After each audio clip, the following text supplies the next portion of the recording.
About 15 years ago, I went to visit a friend in Hong Kong, and at the time I was very superstitious.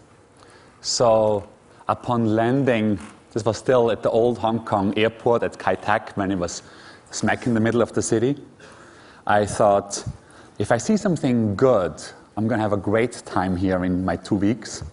And if I see something negative, I'm going to be miserable indeed. So the plane landed in between the buildings and got to a full stop in front of this little billboard. And I actually went to see some other design companies in Hong Kong in my stay there. And it turned out that I just went to see what they are doing in Hong Kong. But I actually walked away with a great job offer. And I flew back to Austria, packed my bags, and another week later, I was again on my way to Hong Kong, still superstitious, and thinking, well, if that winner billboard is still up, I'm going to have a good time working here. But if it's gone, it's going to be really miserable and stressful. So it turned out that not only was the billboard still up, but they had put this one right next to it. On the other hand, it also taught me where superstition gets me, because I really had a terrible time in Hong Kong. However, I did have a number of real moments of happiness in my life. I think what the conference brochure refers to as moments that take your breath away.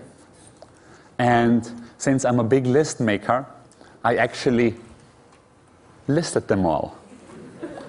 Now you don't have to go through the trouble of reading them, and I won't read them for you. I know that it's incredibly boring to hear about other people's happinesses. What I did do, though, is I actually looked at them from a design standpoint and just eliminated all the ones that had nothing to do with design. And very surprisingly, over half of them had actually something to do with design. So there's, of course, two different possibilities. There's one from a consumer's point of view where I was happy while experiencing design. And I just give you one example. I had gotten my first Walkman. This is 1983. My brother had this great Yamaha motorcycle that he was willing to borrow to me freely. And the Police's Synchronicity cassette has just been released. And there was no helmet law in my hometown of Bregenz. So you could drive up into the mountains freely, blasting the Police on the new Sony Walkman. And I remember it as a true moment of happiness. Of course, they are related to this combination of at least two of them being, design objects. And, there's a scale of happiness when you talk about in design, but the motorcycle incident would definitely be, situated somewhere here, right in there between delight and bliss. Now, there is the other part from a designer's standpoint, if you're happy while actually doing it. And one way to see how happy designers are when they're designing could be to look at the author's photos on the back of their monographs. So according to this, the Australians and the Japanese, as well as the Mexicans, are very happy, while somewhat the Spaniards, and I think particularly the Swiss, don't be doing all that well.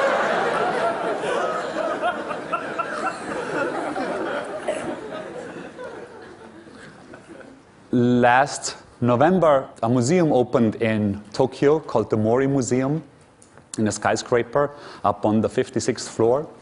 And their inaugural exhibit was called Happiness. And I went very eagerly to see because, also with an eye on this conference. And they interestingly sectioned the exhibit off into 4 different areas.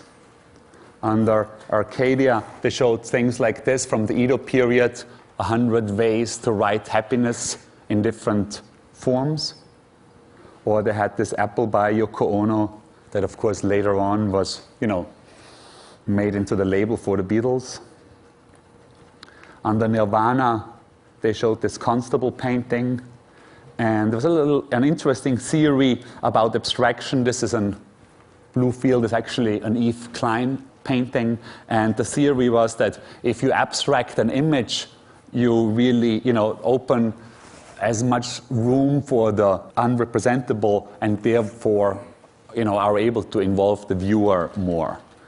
Then, under Desire, they showed these Shunshou paintings, also from the Edo period, ink on silk. And lastly, under Harmony, they had this 13th century mandala from Tibet. Now, what I took away from the exhibit was that, maybe with the exception of the mandala, most of the pieces in there were actually about the visualization of happiness and not about happiness. And I felt a little bit cheated because the visualization, that's a really easy thing to do. And, my studio, or we've done it all the time.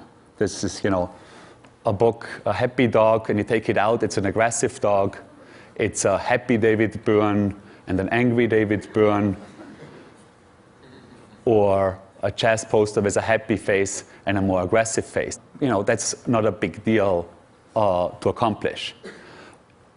It gotten to the point where, within advertising or within the movie industry, happy has gotten such a bad reputation that if you actually want to do something with the subject and still appear authentic, you almost would have to, do it from a cynical point of view.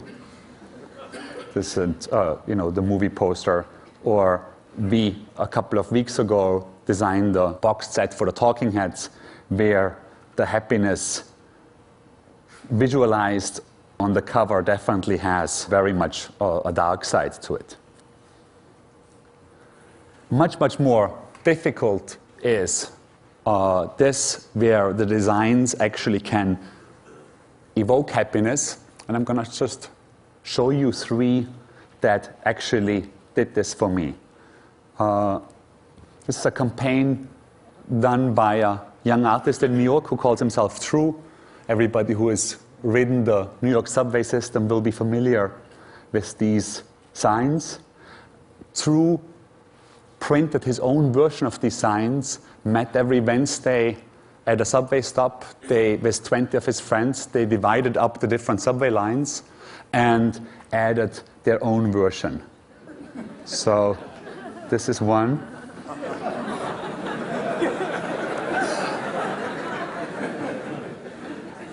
Now, the way this works in the system is that nobody ever looks at these signs. So you're really bored in the subway and you kind of stare at something, and it takes you a while until it actually, you realize that this says something different than what it normally says. That's at least how it made me happy.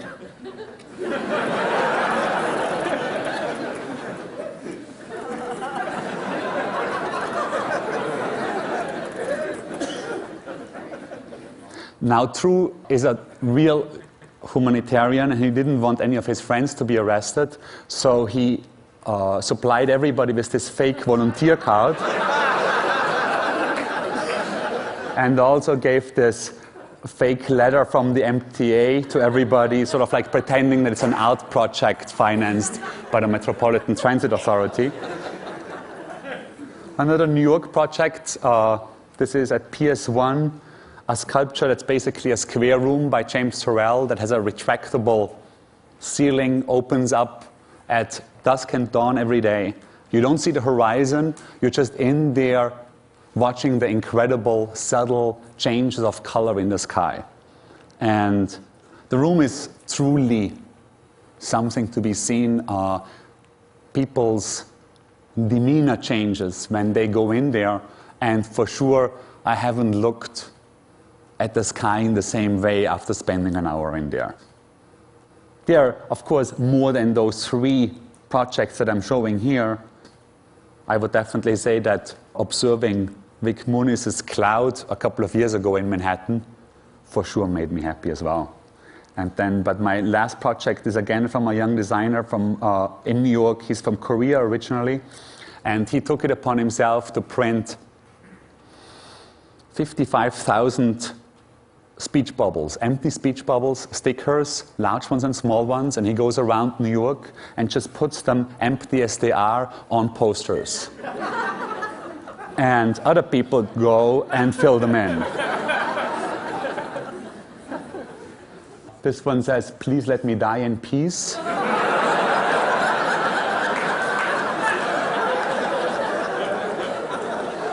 I think that was the most surprising to myself, was that the writing was actually so good. This is on a musician poster that says, "I am concerned that my CD will not sell more than 200,000 units, and that, as a result, my recoupable advance from my label will be taken from me, after which my contract will be cancelled, and I'll be back doing journey covers on Bleecker Street."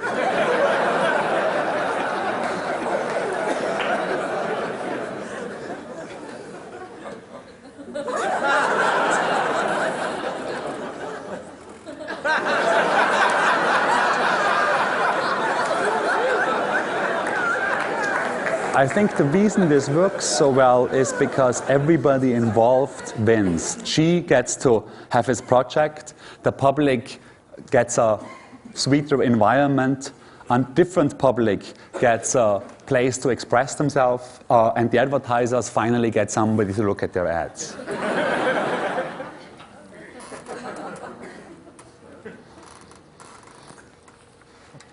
Well, there was a question, of course, that was on my mind for a while. Can I do more of the things that I like doing in design and less of the ones that I don't like to be doing? Which brought me back to my list making, just to see what I actually like about my job. One is just working without pressure, then working concentrated without being frazzled, or as Nancy said before, like really immerse oneself into it. Trying not to get stuck doing the same thing, or trying not to get stuck behind the computer all day. This is, related to it, getting out of the studio.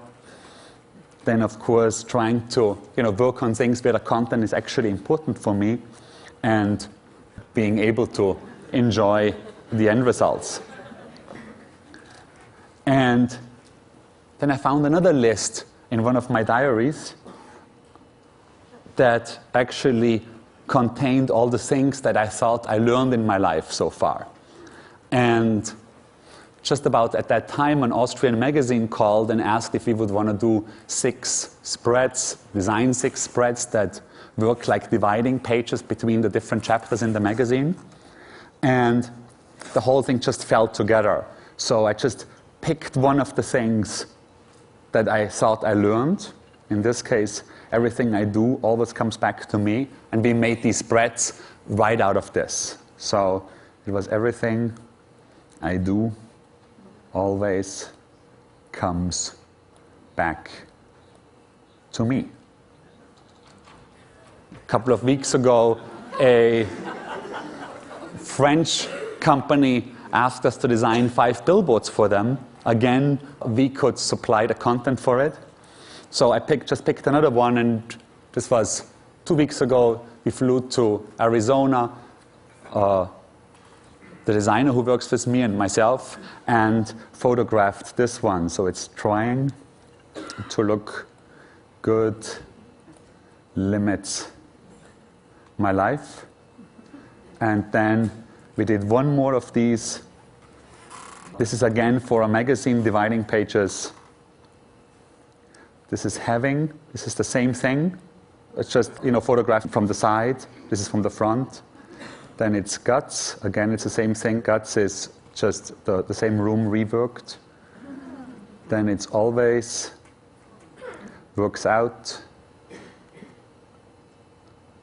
Then it's 4 with the light on. And it's me. Thank you so much.